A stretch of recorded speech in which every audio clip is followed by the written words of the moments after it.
Hello, welcome to the Grow Your Wealthy Mindset podcast, where it is all about helping amazing physicians just like you create a wealthy life free from burnout and with the financial security to practice medicine on your own terms. I'm your host, Dr. Elisa Zhang. Welcome back to the Grow Your Wealthy Mindset podcast. In today's episode, we're wrapping up our series based on The How of Happiness by Dr. Sonja Lyubomirsky. Over the past year, we've explored science-backed ways to increase happiness and well-being. Today, we're diving in with the final happiness activity, taking care of your mind and body through meditation and physical activity. As physicians, we often focus on caring for others, but true well-being requires that we also take care of ourselves. Meditation and movement are two of the most powerful ways to do that. They not only improve physical health, but also change how we think, feel, and relate to the world around us. So whether you're brand new to meditation, struggling to stay consistent with exercise, or just looking for a way to feel more grounded and energized, this episode is for you. Let's dive in.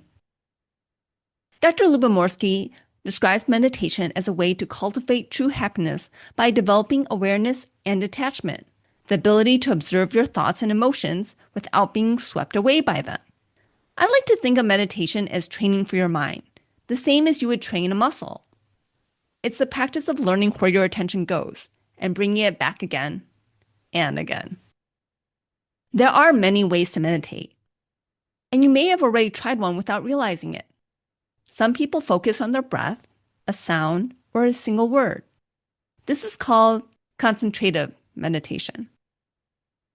Others practice mindfulness, which is simply paying attention to whatever arises in the moment without judging it.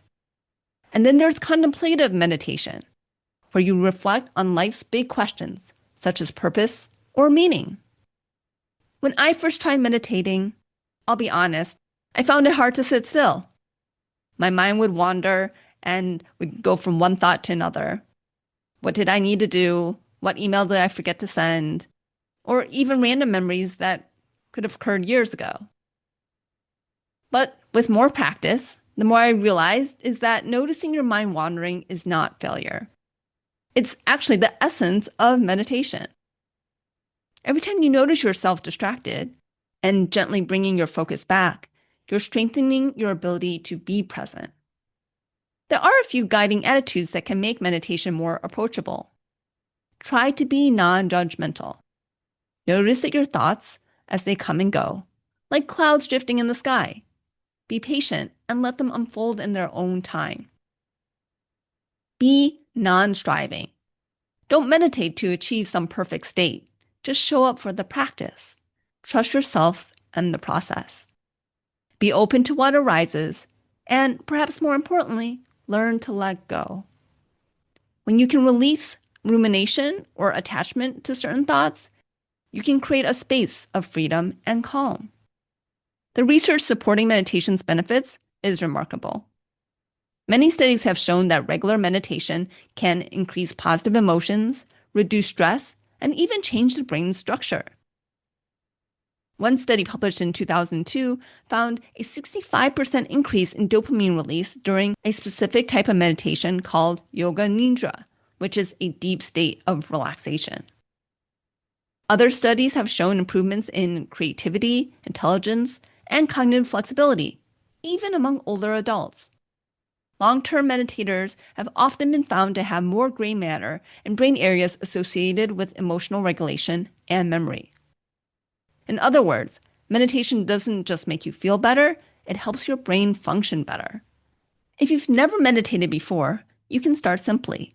Find a quiet space where you can sit comfortably, either in a chair or on the floor, with your back straight. Close your eyes and focus on your breath. Notice the sensation of air moving in and out.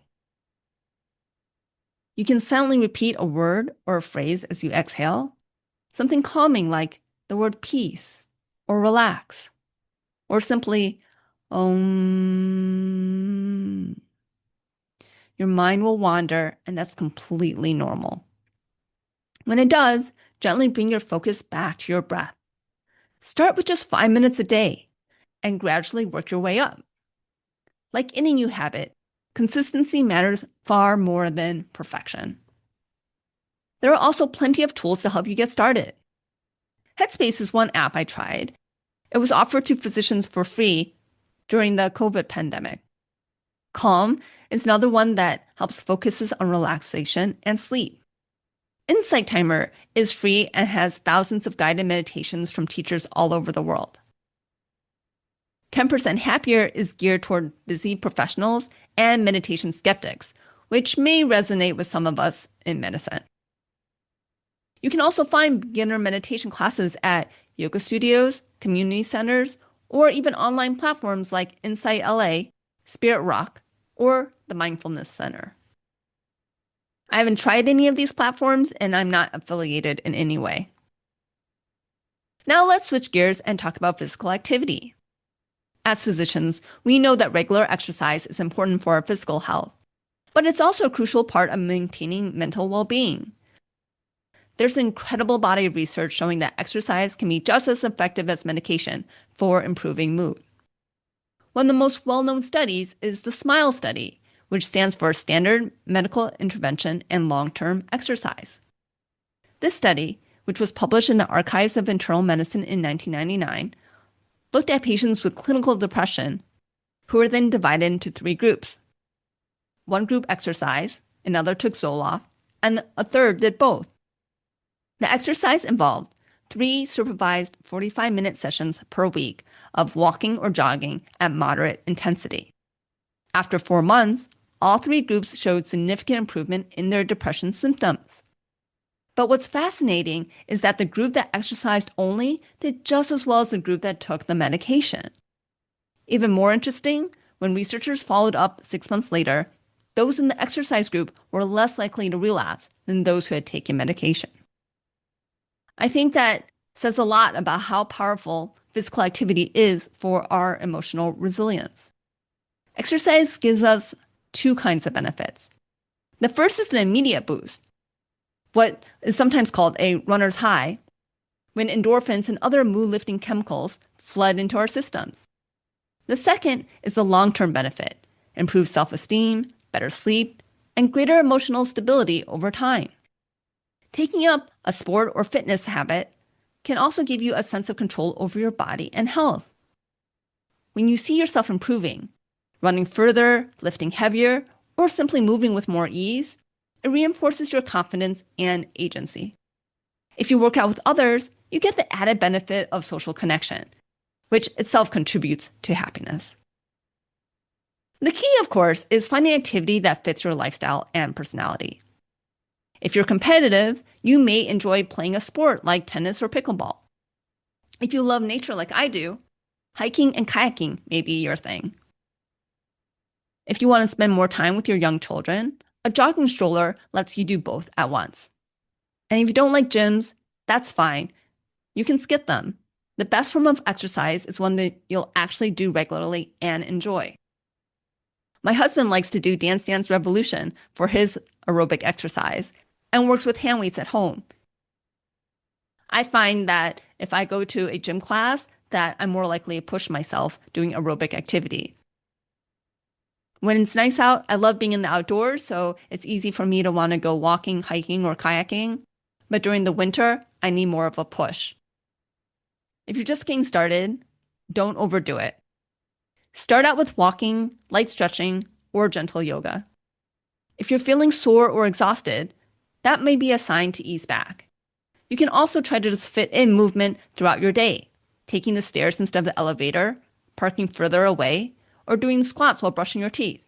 It doesn't have to be all or nothing. The little moments of movement add up and can make a real difference in how you feel. What's fascinating is that meditation and physical activity actually influence many of the same brain systems. Both reduce anxiety and stress. Both increase serotonin and dopamine. Both enhance our ability to regulate emotions and focus attention. One helps us slow down and be present. The other energizes and strengthens us. Together, they form a powerful foundation for both happiness and resilience. As we wrap up this series on the How of Happiness, I invite you to think about how you can integrate both meditation and physical activity into your routine. Maybe it's 5 quiet minutes of breathing in the morning, followed by a short walk in the evening. Maybe it's a yoga class on the weekend, or a few mindful breaths between patients during your day. Whatever it looks like for you, start small and be consistent. Notice how your mind and body respond. I hope this episode inspires you to make small but meaningful changes in how you care for your mind and body. Remember, happiness isn't about finding time for grand gestures. It's about building small daily practices that nourish you from the inside out. Happiness isn't something we stumble upon by chance. It's something we cultivate intentionally, one breath and one step at a time. If you found this episode helpful, I'd love it if you would share it with a friend or colleague who may need a reminder to slow down and take care of themselves too. And if you haven't already, make sure you're subscribed so you never miss an episode. Thank you so much for being a listener of the Grow Your Wealthy Mindset podcast. I'll see you next time. If you enjoyed this episode, I would love it if you could share it with your friends and colleagues. And now for the disclaimer. I am not a certified financial planner, accountant, or attorney, and nothing I say should be construed as professional investment, tax, or legal advice. This show is primarily for your education and entertainment. I am a physician, but I'm probably not your physician. So if you need any medical advice, please contact your own physician. Thank you.